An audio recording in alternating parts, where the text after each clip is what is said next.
ಪುಟ್ಟ ಹುಡುಗ ಹಸುಗಳನ್ನು ಸೇರಿಸಿಕೊಂಡು ನದಿ ತೀರಕ್ಕೆ ಮೇಯಿಸ್ಲಿಕ್ಕೆ ಹೋದ.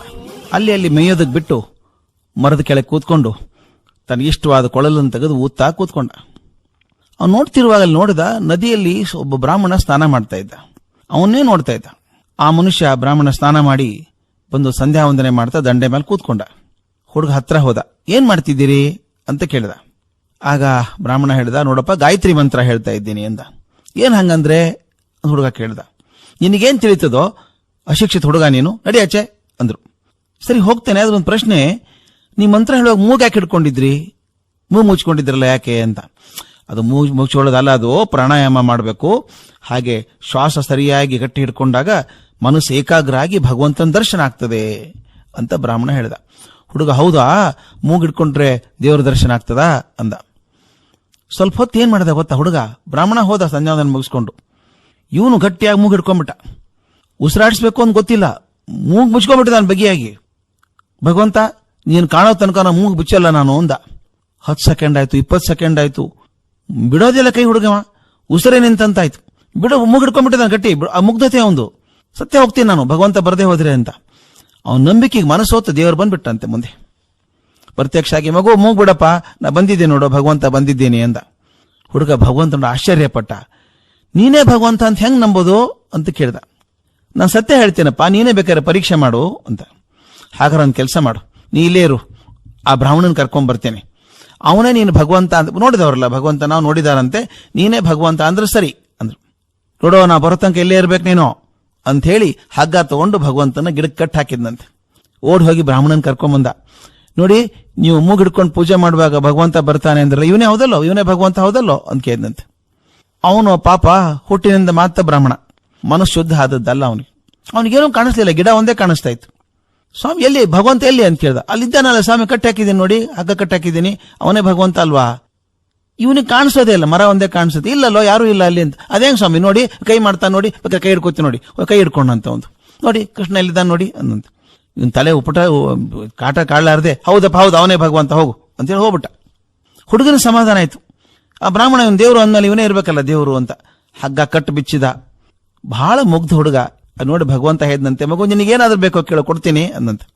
ಹುಡುಗ ಹೇಳಿದ, ನನಗೇನು ಬೇಡ ಸ್ವಾಮಿ, ಎಲ್ಲ ಇದೆ, ಅಪ್ಪ ಅಮ್ಮ ತುಂಬಾ ಚೆನ್ನಾಗಿದ್ದಾರೆ, ಆಡೋದಕ್ಕೆ ಗೆಳೆಯರಿಲ್ಲ ನನಗೆ. ಅದಕ್ಕೊಂದು ಕೆಲಸ ಮಾಡೋಣ, ದಿನ ಬಂದು ನಾನು ಹಸುನ್ ಬಿಟ್ಬಿಡ್ತೀನಲ್ಲ ನಾನು ಮೇಯೋದಿಕ್ಕೆ, ಒಬ್ಬನೇ ಇರ್ತೀನಿ, ನನ್ನ ಜೋಡಿ ಆಟ ಆಡ್ತೀಯ ದಿನ ಬಂದು. ಆಯ್ತಪ್ಪ ಬರ್ತೀನಿ, ಕಾಜ್ ಬಿಡು.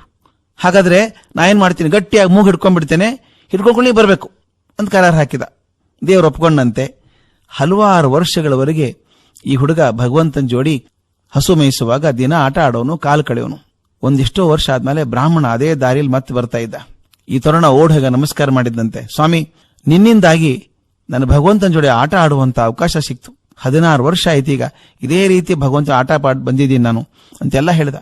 ಆಗ ಬ್ರಾಹ್ಮಣ ಇದ್ದಂತೆ, ಮಹಾನುಭಾವ ನಿನಗ್ ದರ್ಶನ ಆಯ್ತಲ್ಲೋ, ನನಗಾಗ್ಲಿಲ್ಲ, ಒಂದ್ಸಲ ದರ್ಶನ ಮಾಡ್ಸಪ್ಪ ಭಗವಂತಂದು ಅಂದಂತೆ. ಹೋಗ ಗಟ್ಟಿ ಮೂಗಿ ಹಿಡ್ಕೊಂಡ, ಬರ್ಲಿಲ್ಲ ಭಗವಂತ. ಗಟ್ಟಿ ಹಿಡ್ಕೊಂಡ, ಭಗವಂತ ನೀ ಬರ ಸತ್ತೋಗ್ತೀನಿ ನಾನು ಅಂದ. ಭಗವಂತ ಬಂದ. ತರುಣ ಹೇಳ್ದ, ಪಾಪ ಬ್ರಾಹ್ಮಣರು, ಅವರಿಂದಾಗ ನನಗೆ ನಿನ್ ದರ್ಶನ ಆಯ್ತು, ನೀನ್ ದರ್ಶನ ಕೊಡು ಅವರಿಗೆ. ಬ್ರಾಹ್ಮಣ ಕೇಳ್ತಿದ್ದಾನೆ, ದರ್ಶನ ಕೊಡು ಅಂತ. ಆಗ ಭಗವಂತ ಹೇಳಿದಂತೆ, ನೋಡಪ್ಪ ಅವನು ಹೇಳು, ನಾನು ಸಿಗೋದು ಮಂತ್ರಕ್ಕಲ್ಲ, ಪೂಜೆಗಳ ಆಡಂಬರಕ್ಕೂ ಅಲ್ಲ. ನಾನು ಸಿಗೋದು ಯಾವ ಮನಸ್ಸಿನಲ್ಲಿ ಪ್ರೀತಿ ಇದೆಯೋ, ಮುಗ್ಧತೆ ಇದೆಯೋ ಅವರಿಗೆ ಮಾತ್ರ ಸಿಗೋದು.